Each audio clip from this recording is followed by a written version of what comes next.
Olá, boa noite, irmãos, que a espiritualidade superior nos proteja, nos inspire, na doutrina de hoje, para seguirmos todas nossas ações e pensamentos no caminho de Jesus.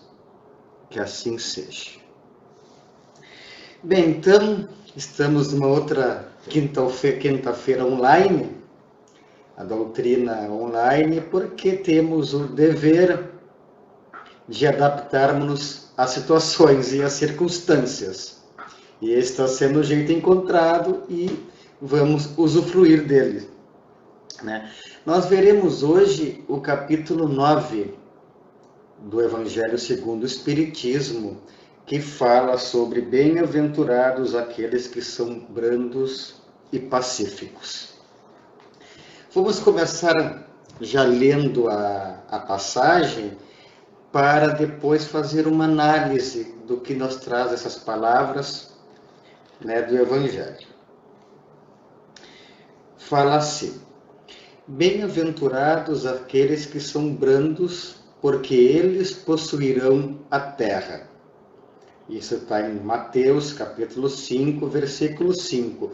Depois segue Mateus falando: bem-aventurados os pacíficos, porque eles serão chamados filhos de Deus.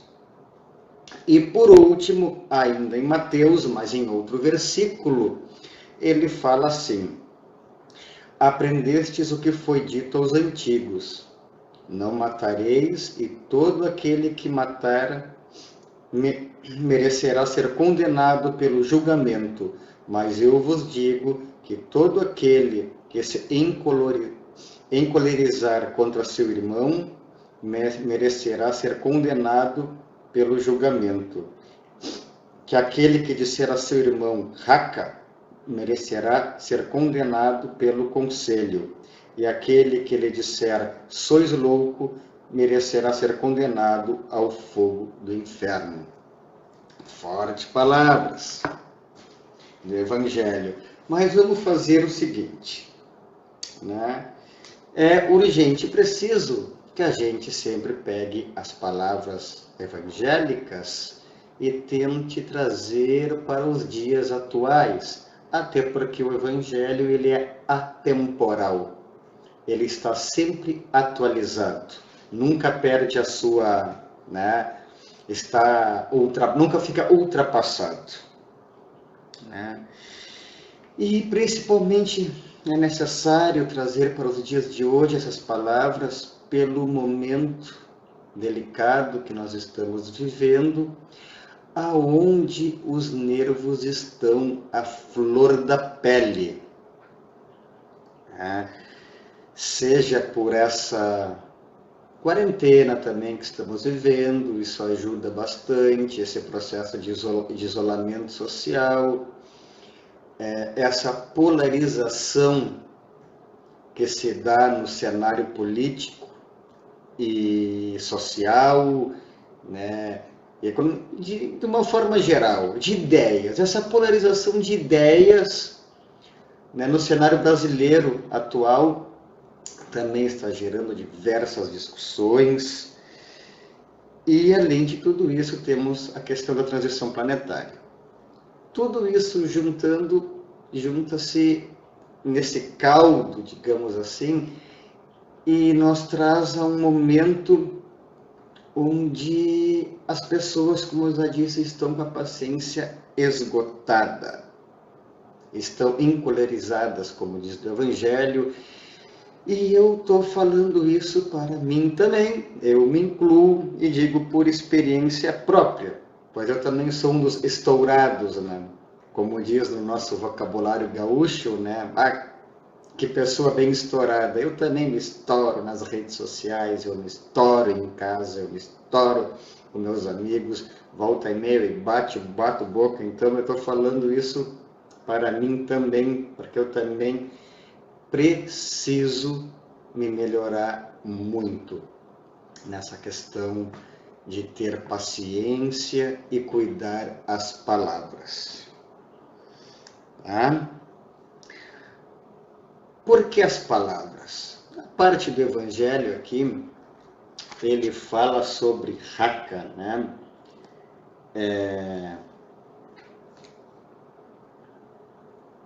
Aquele que disser ao seu irmão Raca merecerá ser condenado pelo conselho.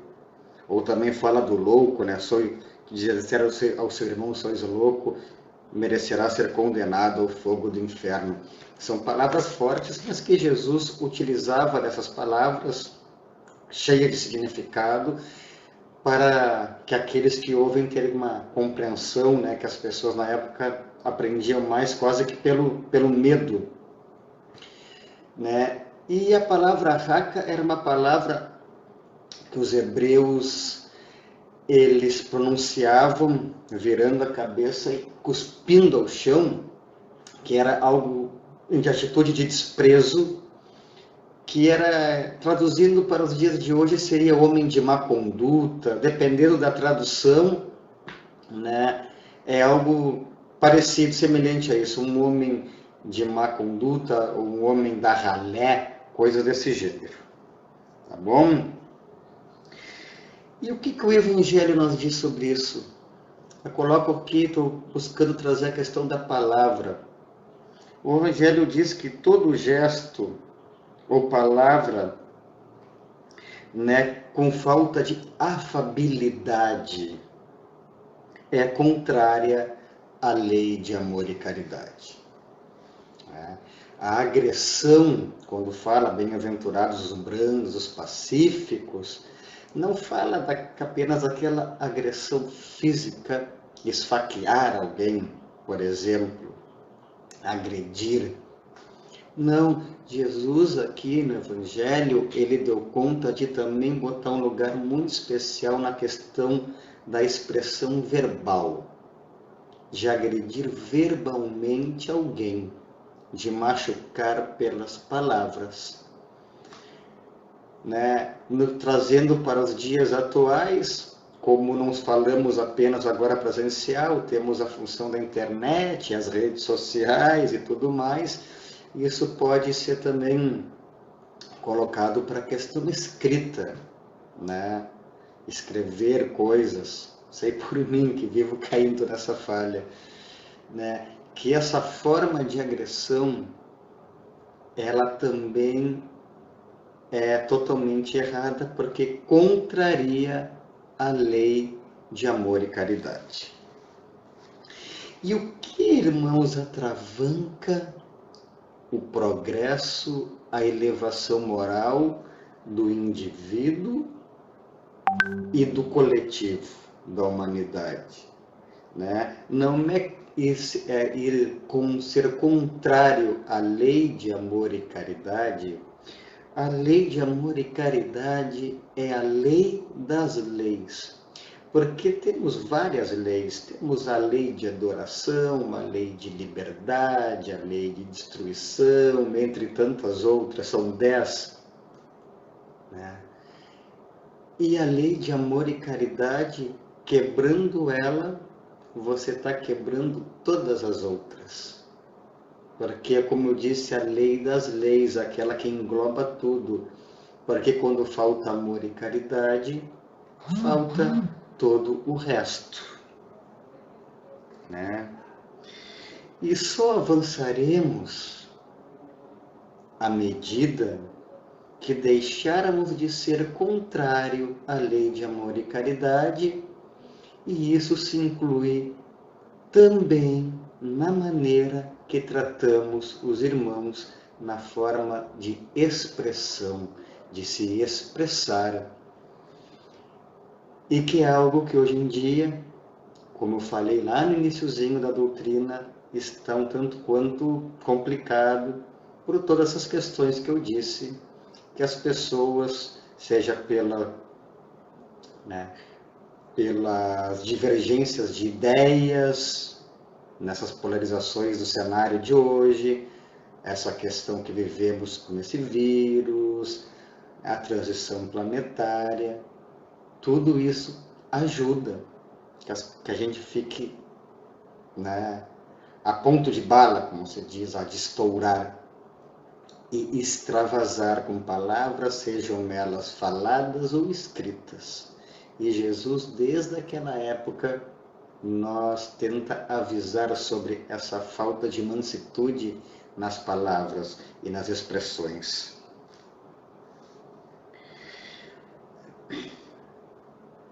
Para terminarmos aqui, temos que ter em mente, assim, falando isso, então devemos deixar as coisas acontecerem como estamos vendo algo errado, estamos vendo alguma coisa que não está de acordo com o bom senso, e vamos ficar quietos para não machucar ninguém, vamos deixar passar tudo. Não, eu sempre digo que o espírito é uma pessoa ativa na sociedade.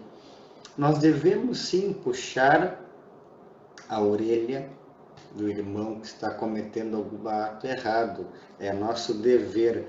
Mas quando nós formos fazer isso, chamar atenção, ou discutir, ou debater, que seja apenas com o intuito nobre do esclarecimento, para esclarecer, e não machucar por machucar, ou ainda mais, como é mais recorrente, para alimentar o próprio ego.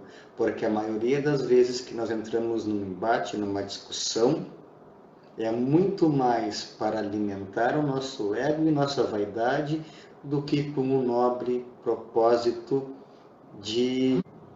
Bem, voltando, tive um problemazinho técnico, né, que a gente é amador, me ligaram bem na hora do final da doutrina.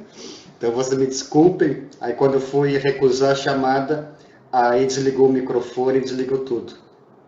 Mas, como eu estava dizendo, né, que seja para esclarecimento e não para alimentar a sua vaidade, né, alimentar o seu ego. Que seja só pelo nobre motivo de esclarecimento, que isso é um dever, sem cuidar de machucar por machucar ou apenas alimentar o próprio ego. E também, né, quando tratarmos de querer tirar uma felpa do olho do irmão, não esquecer de tirar primeiro a trave do nosso olho. Vamos nós cuidar com os julgamentos. Então, muito obrigado.